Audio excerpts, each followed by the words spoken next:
as is often the case, I should have started documenting a little bit earlier, but here we are. So this field, I've been thinking about planting for years, never got around to it, and had some ideas, but the soil is really impoverished here. It's been full tillage for over 100 years, except for the past couple of years I've tried cover crops and it doesn't really grow. You'll see this side to the west is the field that was tilled. This side to the east is the same soil type, but even rockier and untilled. I'll get back to that in a minute. But so the planting here is called Vite maritata, which means married vine. It's something that the Etruscans maybe invented, or before the Etruscans. And the idea is that the grapevine grows on the tree. I had seen this in the permaculture's manual. I tried a few here and there with mixed results. My friend Sean at Edible Acres has several growing that are really well established and successful. But I didn't really think it was possible for me to do it at the commercial scale until learning from Ernst Götsch, the guy who invented syntropic agroforestry. He described the system to me when I was working with him in Brazil in a lot of detail, and said it's totally commercially viable at a vineyard scale. So this is a very small planting as far as commercial goes, but let me jump on this pile and see if I can. So there's going to be 1, 2, 3, 4 rows in the open field, and then the wilder part is also going to be cultivated after I finish this work of clearing. So you can see here, I'm taking down the early successional species that are senescent. So the black locust is coming down, the cherry is coming down, the ash is dying of borer or already dead from borer, so those will come down. So these big ones, because this is the east and I need the eastern light to go on the grapes. And this one's a mulberry that I'm pollarding. This one here is a nice pear tree that will support a grapevine as well. And so the early successional species are very obviously senescent. They are losing leaves. The wood is weak and brittle, full of holes, all kinds of stuff, vines crawling up them. So they'll come down and mulch, and you can see they go on as mulch here. And then I'm just covering with some nice wood chips to lock the moisture in. And then I'm working on this patch, so I'll have a total of 4 straight rows, and then the same amount of space in a pretty wild-ish zigzag pattern, because I'm going to use the trees that are already there as my support trees. So each support tree gets a grapevine, the grapevine grows up it, and they are pruned in a special way. There are many variants on the pruning system, but we're going to do all dormant pollard and prune. So you can imagine we wouldn't let them get this tall, but there would be a grapevine growing up here, and in the winter the tree would be pollarded like this one is now, and the grapevine would be pruned back to its normal second order pruning, so that you get new shoots. Grapes develop fruits on new shoots coming off of last year's growth. So you need a lot of fresh growth every year, so pruning back to dormant wood. Anyway, that's the idea of the project. Right now I'm in cutting and mulching phase. These rows were subsoiled and then loosened. This one is already seeded with grapes.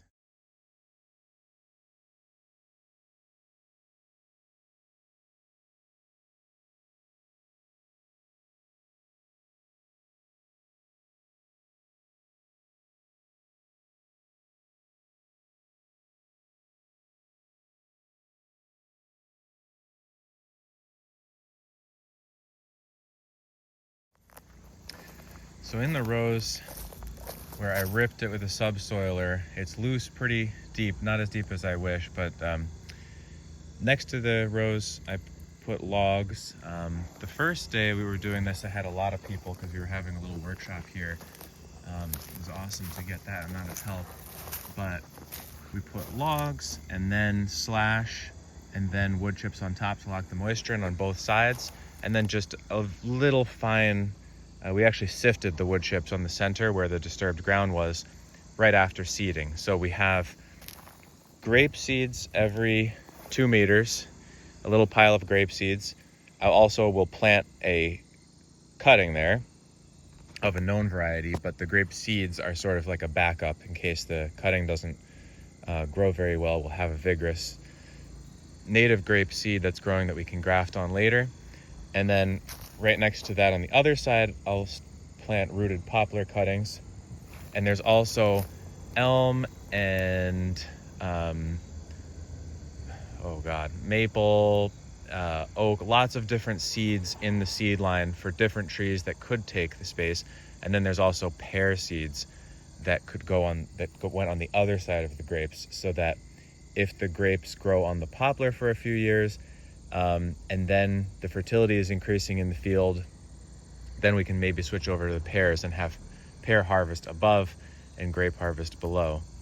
And then all the different life cycle and strata plants are also in that row. So it's sort of, if you're not familiar with the system, it's sort of like a whole ecosystem's worth of natural succession in the line with the grapes that you manage during the season, during the growing season, in the same way that you would manage a forest to keep the best, most vigorous, fastest growing plants going, so that you always have got something to prune.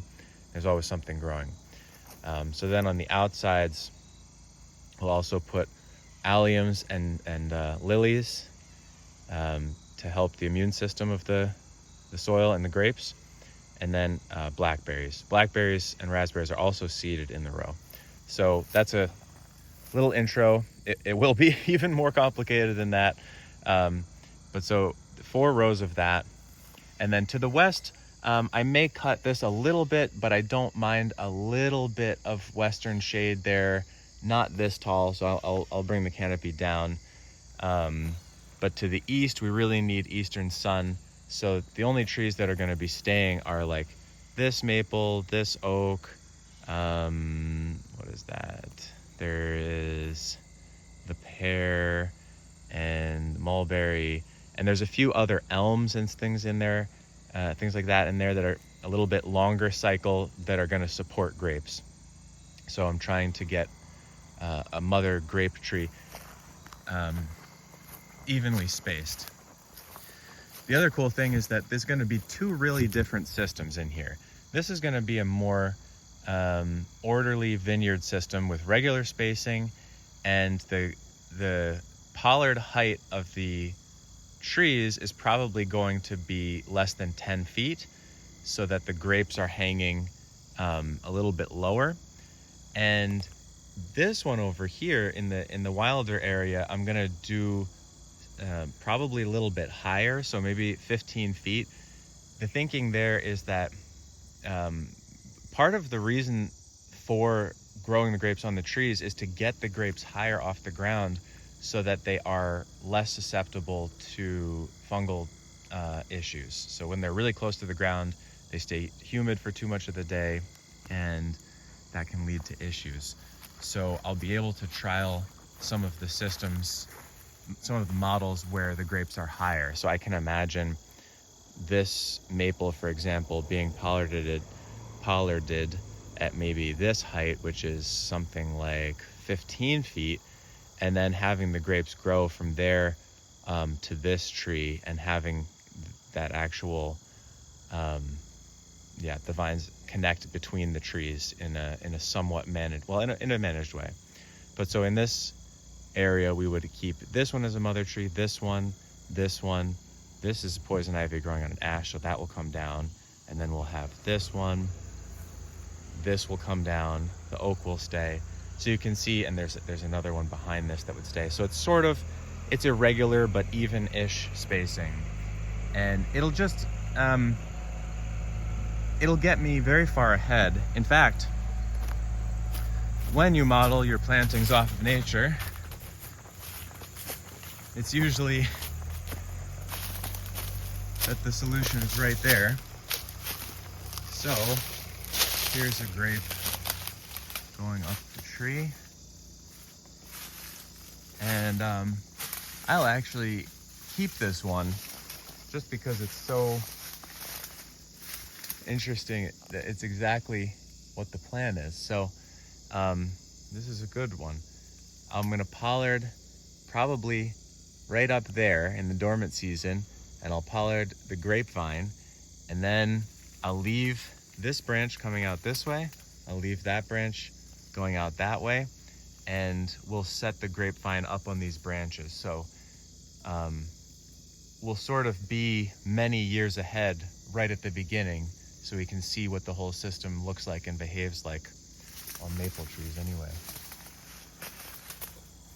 But the soil over here, it's the same stuff. It's pretty beat actually, even where it wasn't farmed. They did clear here and beat the soil up a little bit, but they didn't plow it every year. So it definitely has a lot more organic matter on top. Even some pit and mound developing, but you can see it's hard stuff, and it's been really dry here.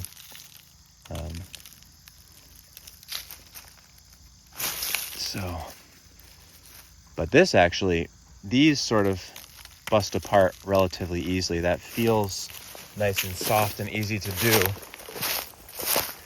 Whereas these chunks, I hardly could do it, and it just feels way more granular, and it won't break apart. Of course, this is bone dry right now. I feel like I'm in southern Spain. But when this is moist, it will be a lot more amenable to planting. Right now, I still have yet to sprinkle seeds in here, cover with a little bit of wood chip, and then wood chip mulch this row. And then we've got to repeat 2 more. So yeah, pretty exciting project, and I'm excited to see the side-by-side of the 2 different styles. It was going a little bit too slow for me to finish on time. So before, I was mulching these in place with a machete and a small chainsaw, and now I've decided to bring these out. I put all the bottoms facing the field, and then we'll come down here with a wood chipper and chip all of this next to where the next row is going to go. So we're robbing from nature to feed the field. It's not too far, but it's the same old pattern. But we're only going to take a small percentage of the material here. All the rest of this material is going to go to that half. And it's there's one very silly thing about this whole endeavor, which is that this is south, and I don't know how easy it is to tell, but this is a north-facing field. It's not extreme, but it's probably 5% slope facing to the north, which is not ideal for heat, but I think with a nice eastern exposure, full sun to the south, even though we don't have the privilege of having a southern aspect, I think it'll be okay. We'll still accumulate quite a bit of heat here with this full arc of sun. I think this is probably not that significantly different than flat. I mean, obviously the ground is going to heat a little bit less, but it is what it is. I don't have the right slope. What can I do? Can't change that. And then, as I said, this side, we'll have to remove some of the big senescent trees. Like there's a big cherry, an apple. Those will definitely have to come down. And there's a little bit of a management complication with some gigantic roses. Roses are not that hard to manage, but they are if you just cut the base and let them dry out. That's the worst thing you can do. If you come up to one of these with a really beefy hedge trimmer, you can actually get through it pretty quickly. and then a long machete. Once you get the fine stuff chopped up with the hedge trimmer and get a little bit closer into the stem, then you can use a long reach machete to finish the job and get this all onto the ground. And I try to collapse all of this material would get collapsed down into one little pile right there. So I try to not mix the really thorny stuff in with the rest of the mulch. But this whole row is all rows. So it's a little bit daunting. In June, it's an absolutely gorgeous wall of beautiful, fragrant roses, but not exactly a joy to manage. So we'll have to do some release to the western side here too. Anyway, that's the plan. I'll do some updates. There is one sort of challenging plant, but a really good plant. In here, there's a lot of gray dogwood, and it's a suckering plant that gets about 6 feet tall, 7 feet tall, and it's really hard. All the dogwoods are really hard wood, and it's very suckering, and I don't know exactly how to go about that.